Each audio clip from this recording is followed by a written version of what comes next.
This program was made possible by a generous donation from Country Folks Homestyle Family Restaurant in Riverside, where we believe that homestyle means a warm and friendly place where you're always welcome, where we're always glad to see you, and where you never have to leave hungry. Here at Country Folks, we strive to be not just good, but great at everything we do. Come to Country Folks just off the 91 freeway at La Sierra in Riverside.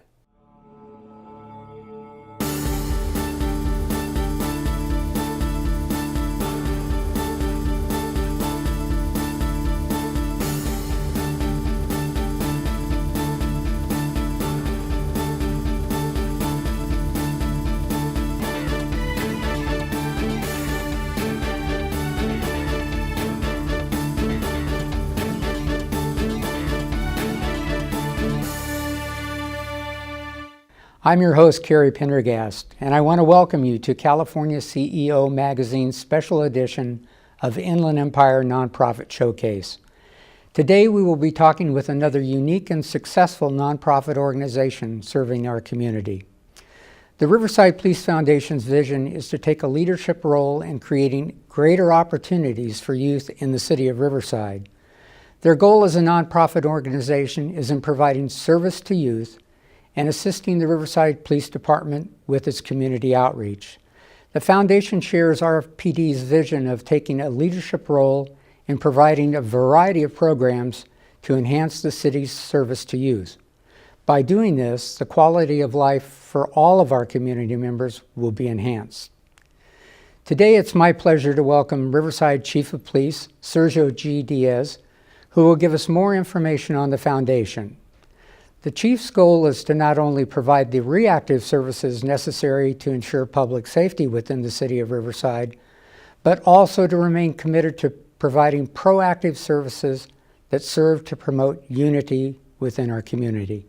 Chief, welcome to today's program. It's nice to have you with us, and we certainly appreciate your service to the community going all the way back to 2010. It goes without saying that you've made a tremendous impact on the city of Riverside, and we appreciate it. Today we're here really to talk about the foundation, and so I guess I'd really be interested in knowing, how did the foundation get started? Who are some of the people that were involved? What is the primary focus? One of the things that I've always been interested in, and I've been able to see the impact of, is youth programs, specifically police department youth programs. Their impact on the community and its young people, and the long-term effect of that. It occurred to me that there are many generous people in the community that would like to support the work of the police department as it relates to young people. And so we started up a 501c3 nonprofit foundation, specifically with the purpose of expanding and adding to the already existing repertoire of programs for young people. Riverside is a big city with a small town feel, and that is absolutely the case that I've found in talking to others about what we do and our goals. And there's a tremendous amount of goodwill and willingness to participate towards the common good. I know you have a mission statement and you have a vision statement. All of those things are on your website. But I'd like to just hear from you. What are your goals and objectives relative to the foundation? Not only as we're talking about where it is today, but maybe perhaps where you want to take it going forward. Well, first of all, I think it's important to understand why we do these things. If my only focus was on the day-to-day management of the police department, I'd be, frankly, a pretty poor police chief. Mm-hmm. I need to think about the future, and that takes several forms. Some of it is, the succession planning inside the department, but also I have to worry about the future of our city as a whole. So I think start out with, why we do these things. I think our city will be safer in many ways if our young people reach their full potential, and if they get as educated as they can. Well, I talk to a lot of groups, and one of the things I mention all the time is you don't really find a lot of college graduates knocking over liquor stores. So starting from that premise, it's also better for all of us and healthier if our young people have a healthy relationship with our police department. Working with young people in a non enforcement mode has been shown to be a positive for the city. I want to see it truly institutionalized to the point that no matter who the chief is, no matter who's in the department or at City Hall, there's no question that we need a police foundation. We need to do that work, and we support it, and that everybody throughout the city supports it to the degree that they can. I want to see it institutionalized and made a permanent feature of the landscape. Well, when you reference other organizations in town that are doing similar things, I think the one thing that does separate you, and you've kind of addressed that, is that there is kind of a unique quality, a unique aspect of having policemen or the police department or folks in the police department working with youth. I think that we don't see a lot of that, or we haven't in the past. And that special connection that you can make at a very critical time in a youth's life, I think, is really important, not only for the path they take going forward, but more importantly, as it relates to their perception of the police department. We also leverage a very important aspect of human life, and that is we get to the parents too. All of us, no matter who we are, we want the best for our children. Some of the parents sometimes are on the fence about how they feel about the law and law enforcement and the police.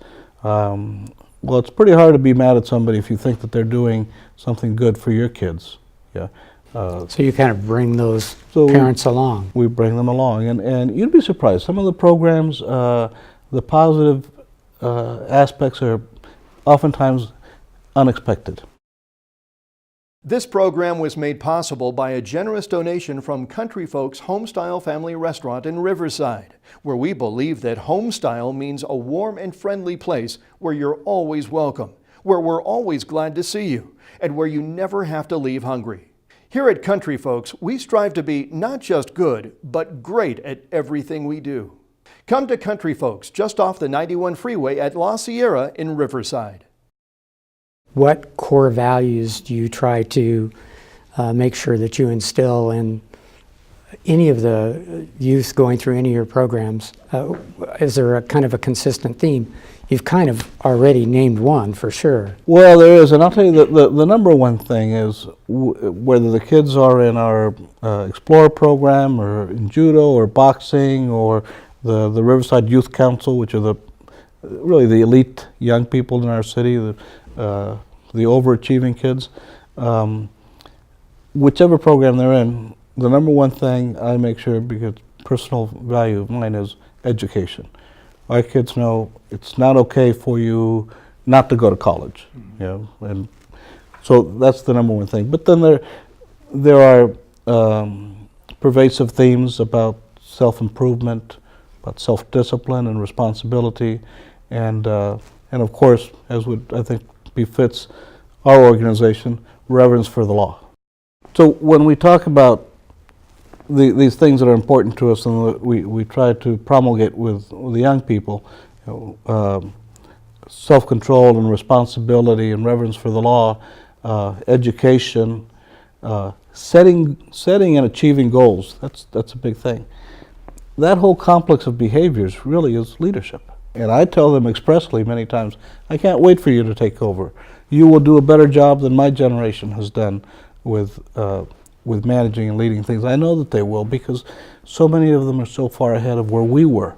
To hear that from the police chief, that has to be pretty stimulating. It also has to be really create a challenge for them. I don't know how they take it. I would think that it would be both. Yeah. So, I think that again, traditionally what we see is that that segment, the segment of youth that you're working with, probably don't get the kind of encouragement that they're getting through the program, I would think.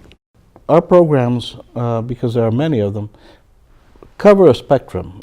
We certainly, many of our kids are what maybe some would term underprivileged, but not exclusively. We have some kids who are starting to get in trouble through our youth court program and which is Opportunities with Education, an intervention program.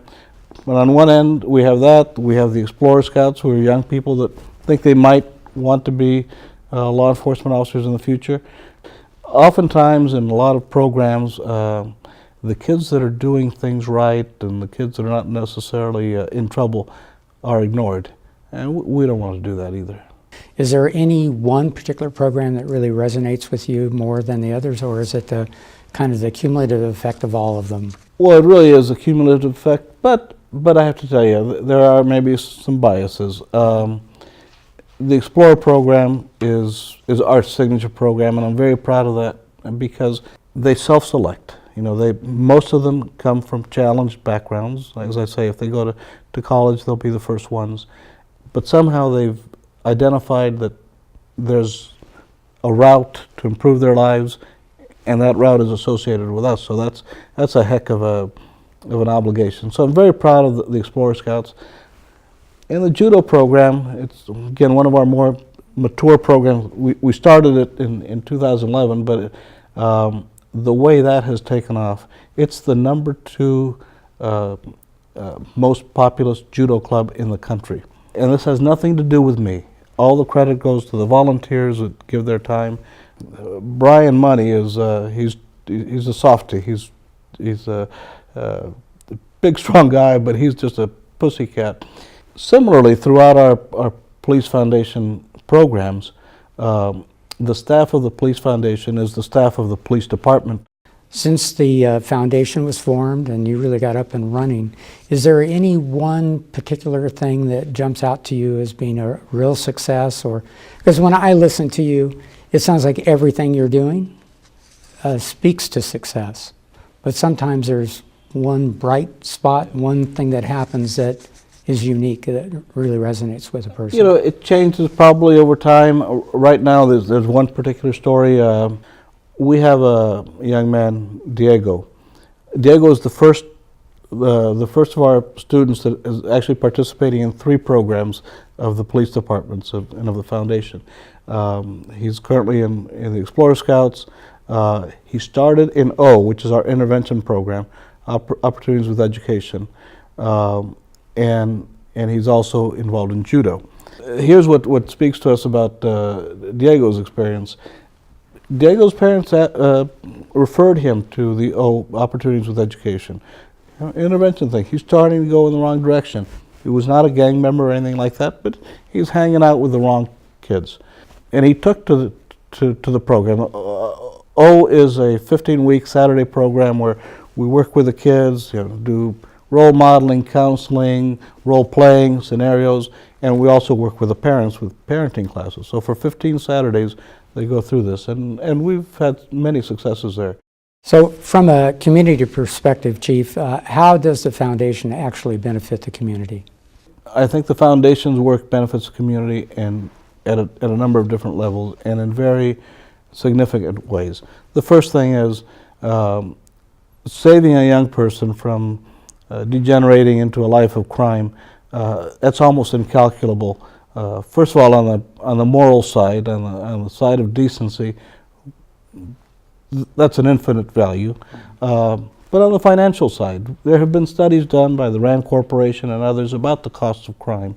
It's been conservatively estimated that one murder costs $1 million. It cost us $1 million. The lost productivity, the investigation costs, the incarceration costs. At another level, as I was mentioning, for us being able to work with young people breaks down some of the trust issues that naturally occur with young people and even with their families. Yeah, it's hard to hate a group if you think that they're helping your kids. So that's an important function, and we're all better off if there's a higher degree of trust and collaboration between the community and the police. It's also good for the cops. Part of my concern has to be with the health of my police department, and if we give our police employees the opportunity to do good, positive things, And what they do is good and positive no matter what what it is, but something that feels good, that's good for my workforce. Well, that's very interesting. Probably something that we typically wouldn't think of is that there is a payback on the other side as well. And certainly in an environment that is generally pressure-packed with a lot of things going on, to have that opportunity to periodically just kind of reboot and ground yourself is not a bad thing, whether you're a policeman, a fireman, or anyone else that is kind of on the emergency side of things. That's right. Where do you see the foundation going? You've got a lot of things in motion.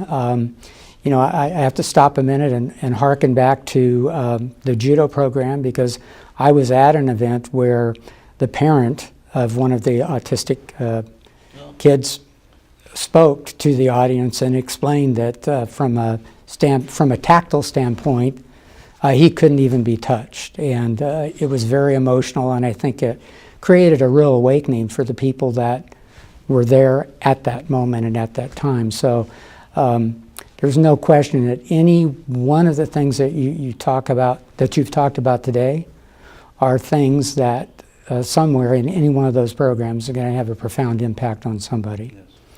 So now back to the question, which is where do you see things going? Where do you see taking the foundation? My goal would be that it couldn't occur to anybody not to have a police foundation. That's just the normal way of, it wasn't normal before maybe, but we've discovered normal, and this is what we do. We have a vehicle to serve young people in maybe a little bit non-traditional ways, and not the first way that comes to mind. I want it to be in the minds of everybody in the police department, everybody in city government, the residents of our city, that, oh yeah, well, of course we have a police foundation. Of course the cops do these things. It would be crazy not to. Well, I commend you, because I believe that your thought process, your philosophy, I think it pretty much permeates through your whole department. It's very, very visible, and so you should be proud of that. I know, again, speaking as a resident of the city of Riverside, we're certainly proud to have you as our police chief. And there may be a universe of people out there that know very little bit about the foundation. They're certainly going to know more about it after today's program, that would like to become involved. So if there's an individual, a business, or organization that would want to become involved with the foundation, how would we make that happen? Well, I would ask them to contact us, to contact the foundation staff via our website, riversidepolicefoundation.org, or to call us by phone. There are many opportunities to serve. As I mentioned to you, we have all of these programs. Many of them are very volunteer intensive. In many of our programs, we have the opportunity to volunteer, and of course, we can always use money to expand what we do. And only your viewers know really what they can offer. Sometimes what we need is a space to hold our programs in. I'm certain when I look out at the audience today that we're going to realize that there are a lot of people out there that are now much more familiar with what you do and want to be involved at some form, some level. So we'll see where it goes. And again, I want to thank you, Chief, for being with us today. Thank you, Kerry. Unfortunately, we have run out of time for this special edition of Inland Empire Nonprofit Showcase. We want to thank Chief Diaz for taking time out of his busy schedule to be with us today. Your support of the Riverside Police Foundation will have an enormous impact on the youth of our community. Your generous donations will go directly to programs that support and develop the youth of our community. For more information on the Riverside Police Foundation, visit riversidepolicefoundation.org or call 951-826-5644. California CEO Magazine and today's sponsor, Country Folks Family Restaurant in Riverside, encourages you to support the Riverside Police Foundation or any of the nonprofits featured in our programs. Your generous contributions will go directly to programs that serve our community. If you would like to join us here in the studio to tell your story or to talk about what your organization is doing for your community, Visit us at californiaceo.net and complete the form on the Contact Us page, or simply give us a call at 951-697-3098 and let us help you get your story out. I'm Kerry Pendergast, and thanks again for being a part of California CEO Magazine.